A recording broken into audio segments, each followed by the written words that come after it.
Uniform civil code के लागू होने से अगर हिंदू मुस्लिम एकता कायम होती है तो ये एक बेहतरीन कदम है। सूफी कौसर मजीदी, कानपुर। समान नागरिक संहिता पर देश के सूफियों के अग्रणी संगठन सूफी खानकाह एसोसिएशन के द्वारा अधिकृत बयान जारी किया गया है। राष्ट्रीय कार्यालय कानपुर नगर से बयान जारी करते हुए राष्ट्रीय अध्यक्ष सूफी मोहम्मद कौसर हसन मजीदी एडवोकेट ने कहा कि भारत सरकार द्वारा समान नागरिक संहिता लागू करने के लिए विधेयक लाने की चर्चाएं देश में हो रही हैं, जिस पर भांति भांति की बातें निकलकर सामने आ रही हैं। मुस्लिमों के रहनुमा माने जाने वाले कुछ सियासी तबीयत के लोग, जिनका संपूर्ण मुस्लिम समाज से कोई संबंध ही नहीं है, के द्वारा विखंडनकारी बयान दिए जा रहे हैं, जिनका मुस्लिम समुदाय के लोगों को विरोध करना चाहिए। उन्होंने कहा कि जैसा कि उन्होंने अध्ययन किया है, प्रस्तावित समान नागरिक संहिता के अधिकतर बिंदुओं पर कोई मतभेद नहीं है, बल्कि देश की आम मुस्लिम आबादी का अधिकांश भाग एक ही पत्नी वाला है, क्योंकि महंगाई के इस दौर में एक पत्नी का परिवार चलाना ही मुश्किल है, तो व्यक्ति दूसरी कैसे रख सकता है। उन्होंने कहा कि कई पत्नियों को रखे जाने के वही समर्थक हैं, जो शरीयत की आड़ लेकर अपनी शारीरिक स्वार्थ सिद्धि करते हैं।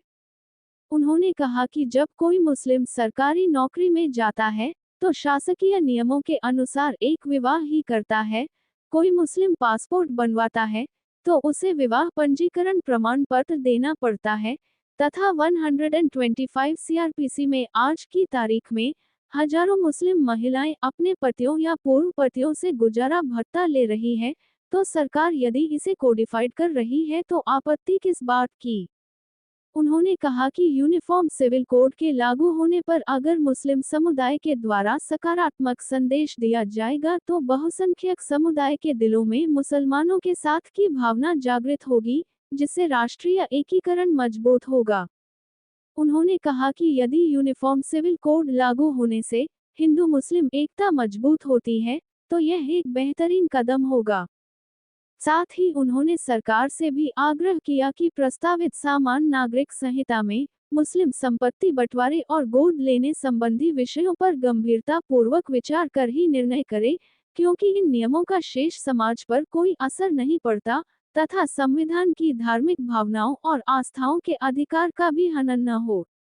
इसके अलावा उन्होंने मुस्लिम समुदाय से भी अपील की कि समान नागरिक संहिता के विषय में किसी के बरगलाने और बहकाने में न आए। समान नागरिक संहिता किसी एक धर्म या संप्रदाय के लिए नहीं, बल्कि संपूर्ण देशवासियों के लिए है। सूफी न्यूज ब्यूरो, कानपुर नगर। अजीज साथियों, अस्सलाम वालेकुम वरहमतुल्लाहि ताला वबरकातुहू।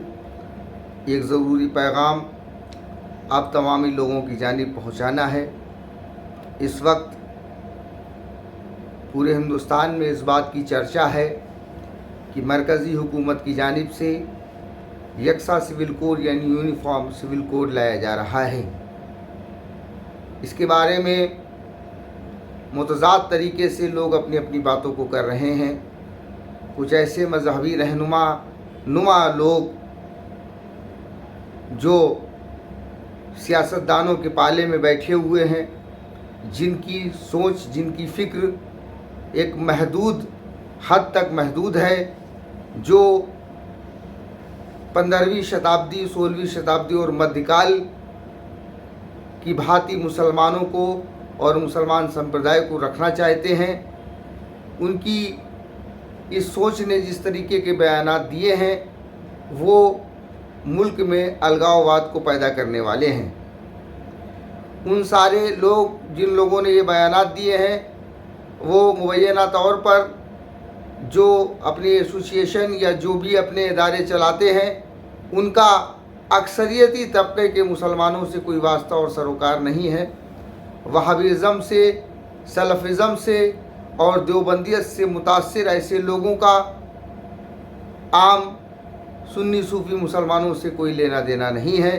तो जब उनके मजहबी रहनुमाओं का हम सूफ़ियों से कोई लेना देना नहीं है, तो उनके इदारों का हम लोगों से कोई लेना देना भी नहीं हो सकता है। बहरकैफ जो बातें सामने आ रही हैं उसके मुताबिक जिस तरीके से अवाम मुस्लिम को बरगलाने की कोशिश की जा रही है, उसके बारे में मैं आप सभी लोगों को मुतनब्बे करना चाहता हूँ कि यकसा सिविल कोड यानी यूनिफॉर्म सिविल कोड जो मरकज़ी हुकूमत ला रही है, उसके मुताबिक जो बातें की गई हैं उनमें ये बात है कि हर शख्स, चाहे वो हिंदू हो या मुसलमान हो, वो एक ही शादी करेगा, उसकी शादी का रजिस्ट्रेशन होगा, और अगर वो अपनी बीवी को तलाक देता है तो कानूनी तरीके से तलाक देगा, और तलाक देने के बाद उसको गुजारा भत्ता देना पड़ेगा। इस तरीके से 10 बिंदुओं पर मुनहसिर ये यकसा सिविल कोड है जिसका मैंने अभी तक मुताला किया है।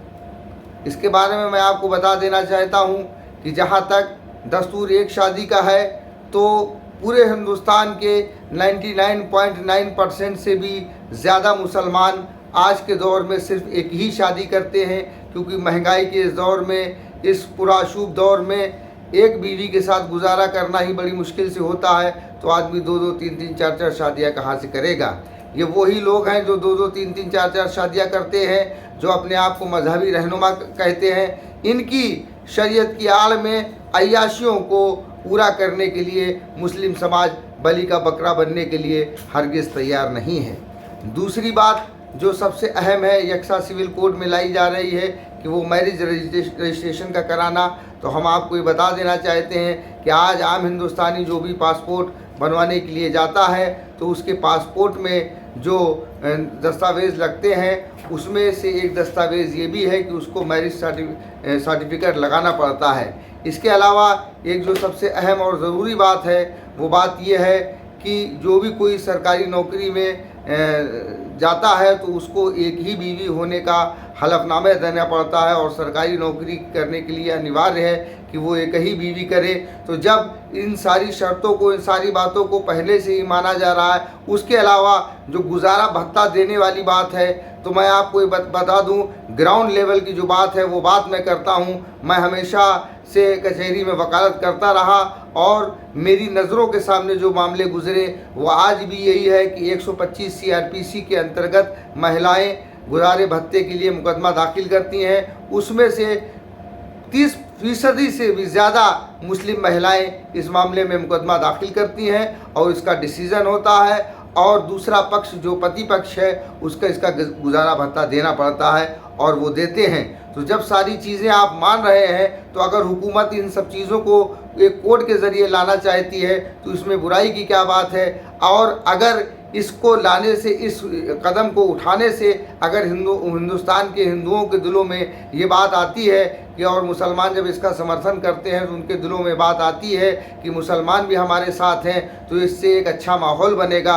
अगर यूनिफॉर्म सिविल कोड यानी यकसा सिविल कोड आने के बाद हिंदू मुस्लिम इत्तेहाद कायम होता है, राष्ट्रीय एकीकरण कायम होता है, तो ये एक स्वागत योग्य कदम है। इसका तमाम मुसलमानों को अपने मुल्क हिंदुस्तान के मफाद में इस्तकबाल करना चाहिए। और साथ ही हम हुकूमत हिंद से भी ये मुतालबा करते हैं, यकसा सिविल कोड में जो 2 बातें लाई जा रही हैं, संपत्ति का अधिकार और गोद लेने का अधिकार, इसमें काफ़ी हद तक कुछ मामले ऐसे हैं जिससे शरई मामले मुतासिर हो रहे हैं। और दूसरा मामला ये है कि इन 2 चीज़ों से समाज के दूसरे तबकों पर भी असर नहीं पड़ता, तो लिहाजा हुकूमत जो भी ड्राफ्ट लाए उसमें इस बारे में ज़रूर गुंजाइश रखे कि इसमें किसी तरीके की कोई गड़बड़ी ना हो, ताकि मुल्क में अमन व अमान का वातावरण मौजूद रहे। और साथ ही जो हमारे संविधान ने हमको राइट दिया है, मुसलमानों को उनकी तहजीब व तमद्दुन को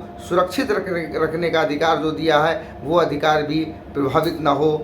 और मैं सभी साथियों से और तमाम अहले मुस्लिम से अपील करता हूँ कि बराए मेहरबानी इन सब मामलों में किसी के बरगलाने में ना आए, किसी के बहकाने में ना आए। यकसा सिविल कोड तमाम हिंदुस्तान के तमाम मज़ाहिब के लोगों के लिए लाया गया है। उसमें हिंदू हैं, मुस्लिम हैं, बौद्ध हैं, जैन हैं, पारसी हैं, तमाम मज़ाहिब और विचारधारा के लोगों के लिए लाया गया है। लाया जाने वाला संभावित है, ये सिर्फ और मुसलमानों के लिए नहीं है। लिहाजा किसी भी अफवाह से बचें और अपने मुल्क में अमन व अमान कायम रखें। अस्सलामु अलैकुम वरहमतुल्लाहि ताला वबरकातुहू।